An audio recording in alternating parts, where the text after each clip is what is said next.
فَلْيَعْبُدُوا رَبَّ هَذَا الْبَيْتِ الَّذِي أَطْعَمَهُم مِّن جُوعٍ وَآمَنَهُم مِّن خَوْفٍ۔ یہ سورہ قریش جو میں نے آپ کے سامنے بھی تلاوت کی ہے، یہ سورت مکی ہے، یہ مکے میں نازل ہوئی تھی۔ اس سورت کے اندر اللہ تبارک و تعالیٰ نے جو کچھ بیان فرمایا ہے اس کا خلاصہ آپ کے سامنے پیش کیا۔ اس سے پہلے آپ نے سورہ فیل کو سنا اور اس جانا آپ نے کہ اللہ تبارک و تعالیٰ نے ہاتھی والوں کے ساتھ کیا کیا، اور سب سے بڑی بات یہ کہ یہ احسان براہ راست مکہ والوں پر تھا کہ اللہ تعالیٰ نے مکے والوں کو بچایا اور کعبۃ اللہ کو بچایا۔ کعبۃ اللہ، بیت اللہ، خانہ کعبہ، لوگ بولتے ہیں نا خانہ کعبہ کا مطلب اللہ کا گھر، آپ بولتے ہیں سیدھے سیدھے لفظوں میں اردو میں اللہ کا گھر، کبھی کبھی اسے بیت اللہ بھی کہتے ہیں عربی کے اندر، معنی وہی اللہ کا گھر۔ یہ خانہ کعبہ جو مکعب شکل میں ہے، چار پورا ہے، اس کا چوکور بنا ہوا ہے، مکعب کہتے ہیں اس کو عربی میں۔ اس کی ابتدا اس پوری دنیا کے بننے سے 40 سال پہلے ہوئی۔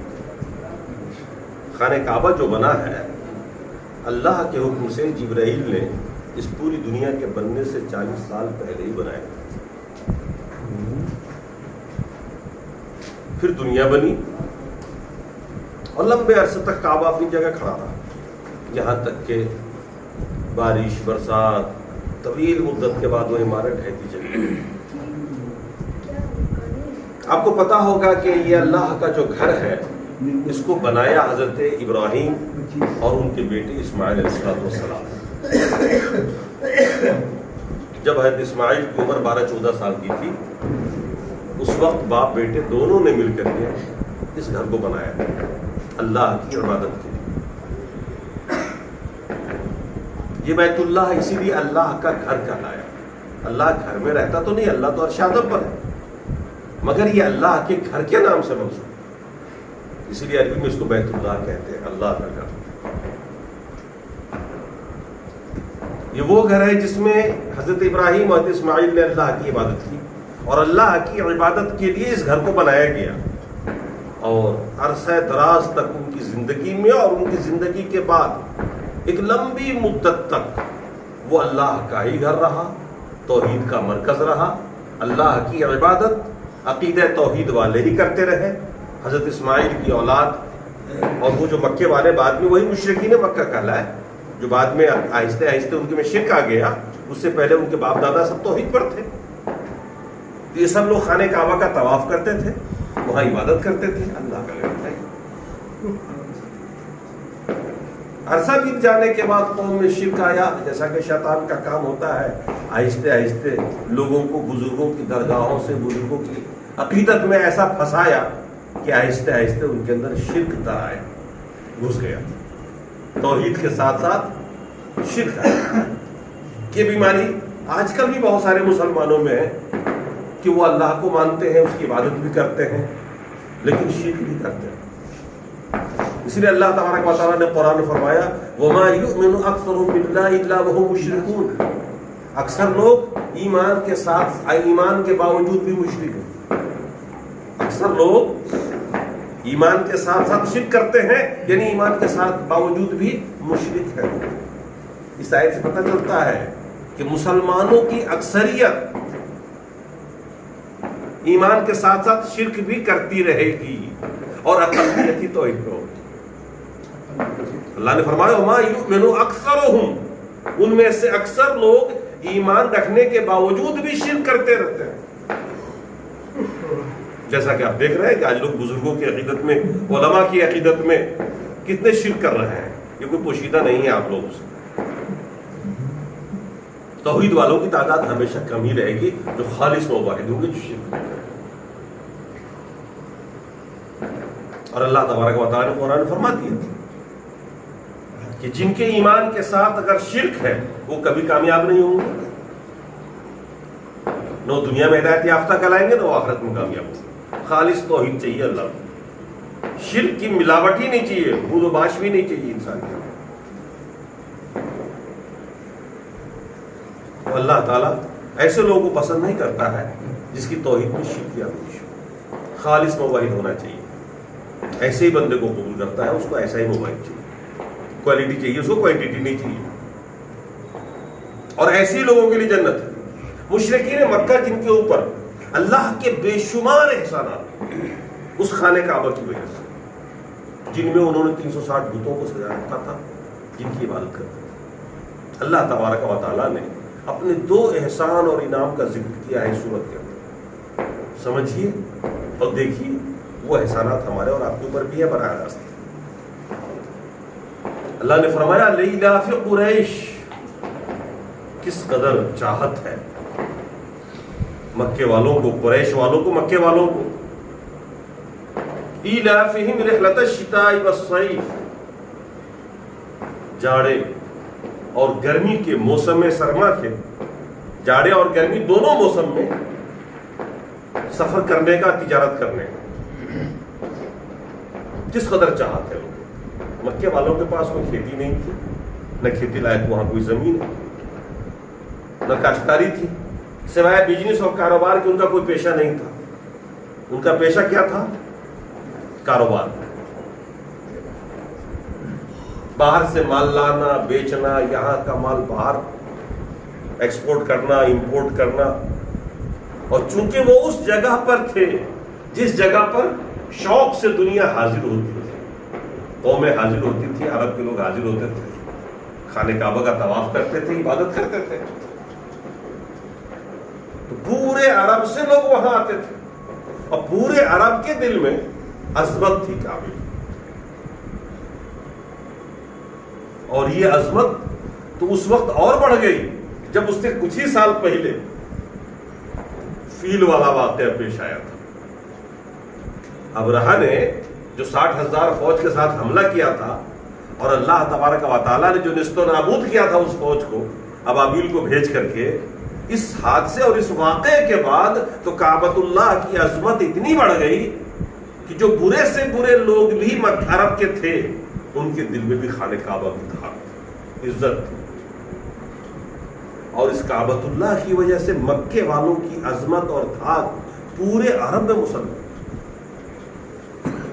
یہ جب سفر کرتے تھے موسم سرما میں یمن جاتے تھے، موسم گرما میں شام جاتے تھے، یہاں کا مال لے جا کے وہاں بیچتے، وہاں سے مال خرید کر لا کے یہاں بیچتے، اور پھر یہاں سے اٹھا کے ادھر جاتے ان کے شام، مصر جاتے. دنیا بھر میں ایک ٹولی بنا کر جاتے تھے اور کوئی ان پر حملہ آور نہیں ہوتا تھا، کوئی ان کو لوٹتا نہیں تھا. کیوں؟ اس لیے کہ مکہ کے ہیں، خانہ کعبہ کے خادم ہیں، بیت اللہ کے خادم ہیں. جبکہ عرب اس زمانے میں کوئی منظم ملک نہیں تھا، وہاں کوئی حاکم نہیں تھا، وہاں کوئی فوج نہیں تھی، وہاں قبائلی زندگی تھی. ایک قبیلے کا ایریا ہے یہ، ایک قبیلے کا ایریا ہے وہ، اور ہر قبیلے کے لوگ ایک دوسرے کے دشمن ہوتے تھے، قافلوں کو لوٹتے تھے، مارتے پیٹتے تھے، مال لوٹ لیتے تھے. یہ چیزیں ان کے لیے بہت آسان تھی، یہی ان کا دھندا تھا، لوٹ لوٹ کے کھانا، چوری کرنا، ڈکیتی کرنا، ہر برائی، ہر پستی تھی ان کے اندر. اتنی پست قوم ہو گئی تھی. لیکن مکے والوں پر کبھی کسی نے ہاتھ نہیں اٹھایا. کیوں؟ یہ خانہ کعبہ کے خادم ہے، بیت اللہ کے خادم ہے، اور یہ حرم کے پاس مان. تو ان کو روزی بھی مل رہی تھی، تجارت کی وجہ سے روزی بھی خوب اچھی مل رہی تھی، اور امن بھی تھے. وہ امن میں تھے، خوف کا ماحول نہیں تھا. آپ شاید اللہ کی اس نعمت کو نہیں سمجھ پا رہے ہیں. امن کیا چیز ہے؟ یہ اللہ کی نعمت ہے. ابھی کورونا کال چل رہا ہے، کس قدر لوگ گھبرائے ہوئے. سوچیے آج سے 8 سال پہلے جب یہ گھبراہٹ نہیں تھی، یہ خوف نہیں تھا، تو کیسا لگتا تھا گھومنے پھرنے میں. رات کے 12 بجے 2 بجے کہیں لسی پی رہے ہیں، کہیں چائے پی رہے ہیں. رمضان میں تو خاص طور سے یہ نوجوان لوگ بائک لے کر کے وہاں چائے پینے چلے گئے، وہاں ٹولی بنا کر کھا رہے ہیں، پی رہے ہیں. آج یہ تھوڑا سا خوف کا ماحول پیدا ہو گیا. کیسا لگ رہا؟ اس سے کچھ دنوں کی پہلے کی بات ہے جب ہندوتوا کا ماحول یہاں پیدا ہوا، لنچی کا ماحول پیدا ہوا. کس قدر خوف میں تھے مسلمان. اللہ نے پھر اس ماحول سے نکالا اور آپ کو امن میں لائے. اس سے پہلے کا ماحول کتنا اچھا تھا آپ کے لیے. تو یہ امن کے ماحول کو پیدا کرنا اور امن کے ماحول میں زندگی گزارنا یہ اللہ کی نعمت ہے کہ نہیں؟ اللہ نے ہمیں اور آپ کو امن میں رکھا. آپ اخبار پڑھتے ہوں گے, کہانیاں سنتے ہوں گے, واقعات سنتے ہوں گے, فلاں ملک میں ایسا, فلاں ملک میں ایسا, فلاں ملک میں ایسا. کیسا لگتا ہے آپ کو؟ وہی صورتحال اگر ہمارے یہاں پیدا ہو جاتی, دن دھاڑے لوگوں کو لوٹ لینا, مار دینا, لنچنگ کرنا. اللہ نے آپ کو امن کے ماحول میں رکھا, یہ اللہ کی نعمت ہے. تو امن کے ماحول میں تو خاص طور سے آپ کو اللہ کا شکر گزار ہونا چاہیے, اللہ کی بات کرنی چاہیے. پھر اللہ نے ان کو روزی دے رکھی تھی. عربوں کے مقابلے میں, دیگر قوموں کے مقابلے میں ان کے پاس کاروبار تھا. اور مکہ ایک ایسی جگہ جہاں ساری دنیا سے لوگ حج کرنے آتے تھے. وہ ایک یوں سمجھیے کہ جیسے آج کے زمانے میں دبئی ہے, ہانگ کانگ ہے, سپر مارکیٹ ہے جہاں ہر طرف سے لوگ آ رہے ہیں, جا رہے ہیں, مال کاروبار چل رہا ہے. جیسے آپ سیتامڑھی والے لوگ ہیں, پورے گاؤں سے لوگ یہاں آتے ہیں, اور جتنا بھی گاؤں کا سمپتی ہوتا ہے آپ یہاں بیٹھے بیٹھے اپنی جیب میں کر لیتے ہیں. اس کو کوئی بسکٹ کھلا کر کے لے لیتا ہے, کوئی مرغا کھلا کے لے لیتا ہے, کوئی کپڑا کھلا کے لے لیتا ہے. مطلب سارا سمپتی ایریا کا لوٹ کر کے سیتامڑھی میں جمع ہو جاتا. یہ کاروباری جگہ ہے. وہ بیچارہ جو رات بھر پسینہ بہاتا ہے, موٹا موٹا چاول کھاتا ہے, باریک چاول نہیں جا کے آپ کو دیتا ہے اور آپ کھاتے ہو. وہ بیچارہ کبھی گھی میسر نہیں آتا, وہ سارا یہ سیتامڑھی میں چلا آتا ہے. ہر اچھی سبزی وہ یہیں آ کے بکتی, اس بیچارے کو پیسہ چاہیے. اور شہر والے آپ تجارت کا ماحول ہے, کوئی پیسہ بھی لے رہا ہے, خون بھی نکال رہا ہے, کچھ بھی کر رہا ہے. مطلب کسی بھی طرح سے پبلک کا پیسہ گھما پھرا کے جیب میں آپ کے آ رہا ہے. سیتامڑھی کیسا لگ رہا ہے آپ؟ چونکہ آپ ایک شہر میں ہو, آپ اس شہر میں ہو, ایک مارکیٹ میں بیٹھے ہو. آپ دھوپ نہیں برداشت کر سکتے یا بارش نہیں برداشت کر سکتے. ہم کسانوں کو دیکھیے, بارش ہو رہی ہے اور کھیت میں کام کر رہے ہیں, بھیگ رہے ہیں اور کر رہے ہیں. مزہ کیا آ رہا ہے؟ مجبوری ہے ہماری. نہیں کریں گے, کل آپ کے آئیں گے ڈاکٹر 300 روپئے فیس میں آئے, کہاں سے کریں گے؟ بات سمجھ رہے ہیں؟ اسی طرح سے مکہ اس زمانے کا وہ ایک ایسا سٹی تھا کہ لوگ دنیا بھر سے آتے تھے وہیں پر حج کرنے. جو بھی حج کرنے آئے گا تو سامان تو خریدے گا. آج بھی آپ جاتے ہو حج کرنے کے لیے تو 10-20 ہزار کی خریداری تو آپ کو ویسے ہی ہو جاتی ہے, تحفہ تحائف کے روپ میں. تو اللہ تبارک و تعالیٰ نے ان کو امن کے ماحول میں رکھا. ایک تو امن کا ماحول, یہ اللہ کی بڑی نعمت. اور دوسرا یہ کہ وہ بھر پیٹ کھاتے تھے, بڑھیا بڑھیا کھانا کھاتے تھے, جو کہ عرب والوں کو میسر نہیں تھا. تو اللہ نے ان دونوں نعمتوں کا ذکر کیا ہے. لإلاف قریش, کس قدر چاہت, انتظار رہتا تھا مکے والوں کو کہ سرما آئے, گرما آئے اور ہم تجارت کے لیے نکلے. اور نکلتے تھے اور بے خوف نکلتے تھے. انہیں ڈر نہیں تھا کہ ہمارے پر حملہ کرے گا, کیونکہ ہم خادم ہیں بیت اللہ کے, تو کوئی حملہ نہیں کرتا. اور پھر وہ مال لاتے تھے, وہاں سے ان کے بچے عیش کے ساتھ کھاتے پیتے تھے, جبکہ دوسرے قبائل بھوکے مرتے تھے اور خوف کے ماحول میں جیتے تھے. تو اللہ نے فرمایا کس قدر چاہت ہے قریش کو موسم سرما اور موسم گرما میں سفر کرنے کی, تجارت کرنے کی. پھر اللہ نے فرمایا فَلْيَعْبُدُوا رَبَّ هَذَا الْبَيْتِ, تمہیں چاہیے ایسے ماحول میں, ان مکے والوں کو چاہیے, مشرکوں کو چاہیے کہ وہ اللہ کے گھر, اللہ کا جو گھر ہے, فَلْيَعْبُدُوا رَبَّ هَذَا الْبَيْتِ, اس گھر والے کے رب کی عبادت کریں. گھر کی عبادت نہیں کریں, گھر کی نہیں, گھر والے, گھر کے رب کی. گھر کا رب کون ہے؟ اللہ. فَلْيَعْبُدُوا رَبَّ هَذَا الْبَيْتِ, اس گھر کے رب کی, اس گھر کے مالک کی. اور اس گھر کا مالک کون ہے؟ اللہ. اللہ کی عبادت کریں, نہ کہ 360 بت رکھ کے اس کی پوجا, جس کی کوئی حیثیت نہیں. اللہ تبارک و تعالی اگر آپ کو امن میں رکھتا ہے, روزی پہنچا رہا ہے کہیں سے, تو جو آپ کو دے رہا ہے اس کی پوجا مت کریے. جو امن میں رکھ رہا ہے آپ کو اس کی نہ کریے, بلکہ دیکھیے اس کے اوپر حکمران کون ہے, حاکم کون ہے. دراصل اس نے توفیق دی کہ امن کا ماحول اس نے پیدا کیا, اس نے توفیق دی کہ روزی آپ کو اس طرف سے پہنچ گئی. فَلْيَعْبُدُوا رَبَّ هَذَا الْبَيْتِ, ان مکے والوں کو چاہیے کہ اس گھر کے رب کی عبادت کریں, اس گھر کے مالک کی عبادت کریں, نہ کہ 360 بتوں کی کریں جس کو انہوں نے بٹھا رکھا ہے اس خانے کعبہ کے. الذی اطعمہم من جوع وآمنہم من خوف, اس رب کی عبادت کریں جس نے ان کو کھلایا بھوکمری میں, جبکہ عرب لوگ بھوکمری کے شکار ہیں. میسر نہیں کہ ایک روز تک فاقے کر رہے ہیں دیگر قوم اور دیگر قبیلے کے لوگ, اور آپ عیش کے ساتھ کھا رہے ہیں. اور باقی لوگ خوف زدہ ہیں, اور آپ امن میں ہو. شہر مکہ ہمیشہ سے امن والا شہر کہا ہے. اس شہر میں آپ بھی جائیں گے تو ایک پتا نہیں توڑ سکتے, ایک گھاس نہیں اکھیڑ سکتے آپ, ایک کانٹا نہیں توڑ سکتے آپ, مچھر نہیں مار سکتے آپ. حالت احرام میں رہو گے آپ کچھ بھی نہیں کر سکتے, بلد حرام ہے.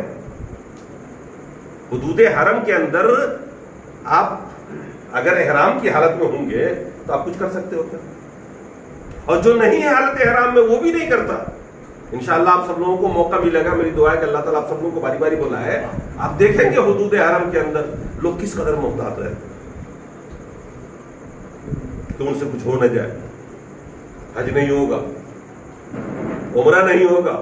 حالت حرام میں تو آدمی بالکل یوں رہتا ہے, بارش ہو رہی ہے اور یہ ہو رہا وہ ہو رہا, سر نہیں ڈھک سکتے, ٹھنڈ لگ رہی ہے, مطلب آدمی بالکل ہوشیار ہو جاتا ہے.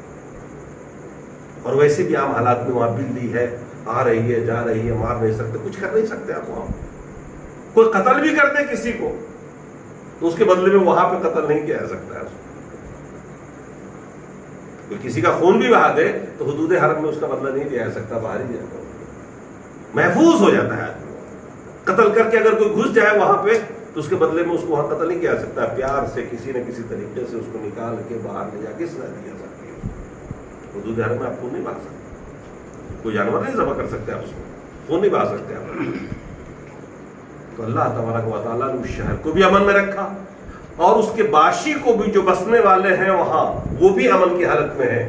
ان کی زندگی بھی عجیب زندگی ہے. اس لیے مکہ اور مدینہ کا آدمی اربوں روپے دے, آپ کہیں گے کہ نیو یارک میں اور جاپان میں تمہیں جا کر کے بہت بڑا محل دیتا ہوں, چھوڑ دو مکے کو, وہ چھوڑنے کو تیار نہیں ہوتا ہے. مدینہ کو چھوڑنے کو تیار نہیں ہوتا ہے.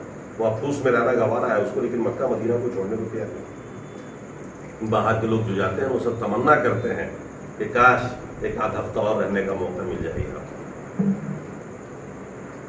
تو اللہ تبارک و تعالیٰ نے اپنی ان دونوں نعمتوں کو گنا کر کے اس دور میں مشرکین و مکہ کو مخاطب کر کے فرمایا کہ وہ رب ہی دراصل تمہیں کھلاتا اور پلاتا ہے اور امن کے ماحول میں رکھا ہے.